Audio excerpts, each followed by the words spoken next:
Let's go over the laundry list of health problems I've had that carnivores put into remission.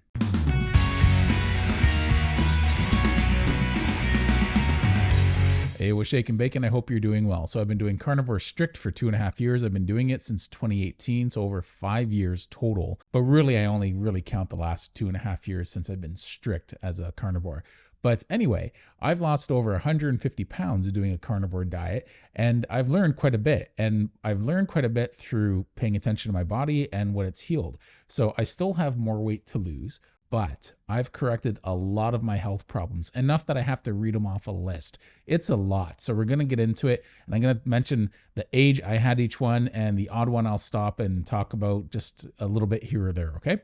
So let's start with this. Obesity at age 10 to age 18. Now, I think that started when I got a flu shot when I was 10 years old. I had no problems. I wasn't overweight till I was about almost 11 years old. But by the time I was 11, to the time I got to be 16, I'd gotten up to about 400 pounds. So I can only go by the inches on my waist. I can't go by the scale because scales tipped off at about 315 pounds. But I know by the size clothes I was wearing, like a size 54 pants, 56 pants. But I still think getting that flu shot, while I had the flu, I had this idiot doctor, and I'm sorry, he was an idiot. He was a complete idiot. He gave me a flu shot while I was crippled over with the flu. I hadn't eaten for a week. I was throwing everything up. And at this weakened state, he gave me a flu shot. I didn't learn until I was an adult that that's not only not good to do, it's incredibly, incredibly dangerous and irresponsible. So I lost a lot of weight over a period of a couple of years.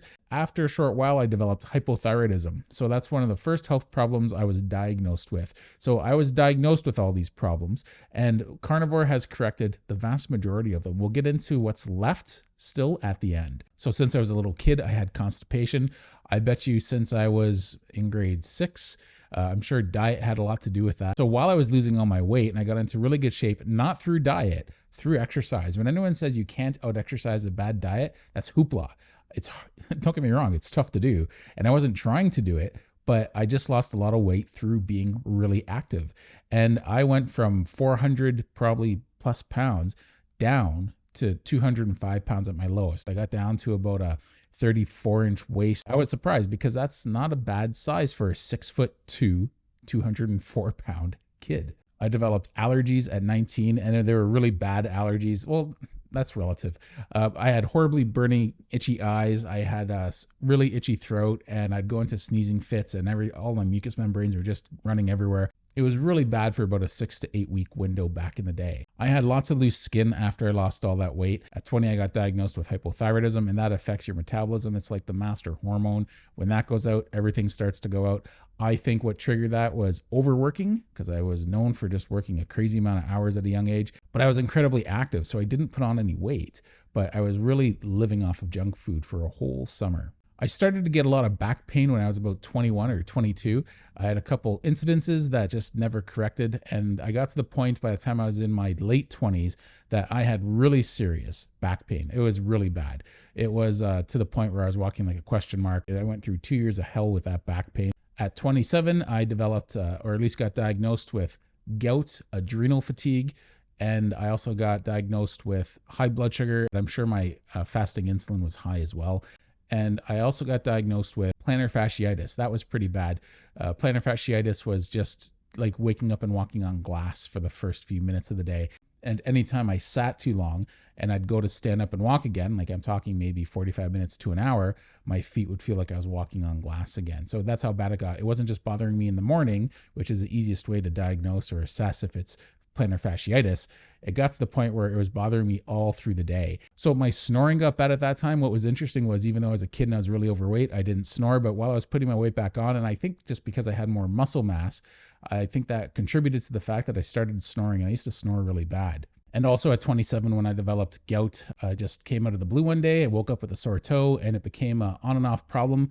Occasionally, every few months, I deal with it. And then it got to the point when I originally dropped a lot of weight going zero carb back in 2013 and 14 that I had gout virtually every day. It was really extreme. It was bad. Every day I was living off of a ridiculous amount of anti-inflammatories just so I could function day to day. So I developed sciatica once at about 32 years old, and it was a pretty extreme case. I've had it about 3 or 4 times through the years. The first time, nothing touched it. And as a massage therapist, I did physiotherapy, acupuncture, chiropractic, massage, you name it. I tried all sorts of different things, anti-inflammatories, muscle relaxants, stretching, activity, rest, and it was just horrible. It was 4 months of excruciating pain. It was right up there with kidney stones because it doesn't go away. It was a type of pain like a toothache where it just comes in waves and goes away and comes back. Like by the second, it comes and goes, and there wasn't any relief. It went from being bad to excruciating.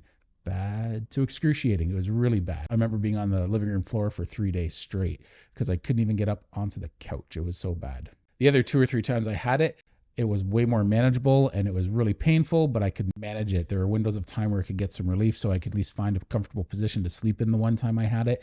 And anti-inflammatories worked another time I had it. So by the time I was 41, I had 100% blockage in my right coronary artery. So that feeds half the heart. So now I technically have heart disease. You know what was interesting about my blood was when I saw a live blood analyst years ago, he said, "You're pushing pancake batter through your arteries. Your blood is so thick." And I had to go on a strict diet just to help manage the consistency of my blood because it was so thick. Now doing a carnivore diet, boy, do I have really thin blood.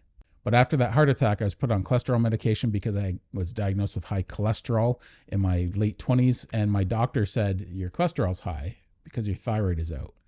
And my medication was always being tweaked because it kept needing to be put on a new strength of medication every year or two because it was continually getting worse and worse and worse. I got to the point where I was on one of the strongest doses of medication, and we'll get back to that in a little bit. So I developed kidney stones at 44. My kidney stones were uric acid based, and those were really painful. Those were as painful as my sciatica. Even my gout didn't get that bad in my foot. I normally get gout in my foot. It was really extreme. There's no relief. There's no rest. It was 24/7 pain. The medication that I was on for my heart attack, blood thinners, aggravate gout. The blood pressure medication they put me on, even though I didn't have high blood pressure, was an issue. I eventually went off of that because I didn't have high blood pressure going into it. Going on the medication gave me high blood pressure. I had a lot of emotional eating I was doing. I managed stress pretty well day to day. I had pretty clear thinking overall, but didn't mean I didn't have stress. And I turned to food when I had stress. I turned to junk food, probably for that dopamine fix. I also had a volume addiction, so I was always binge eating. Every meal was my last.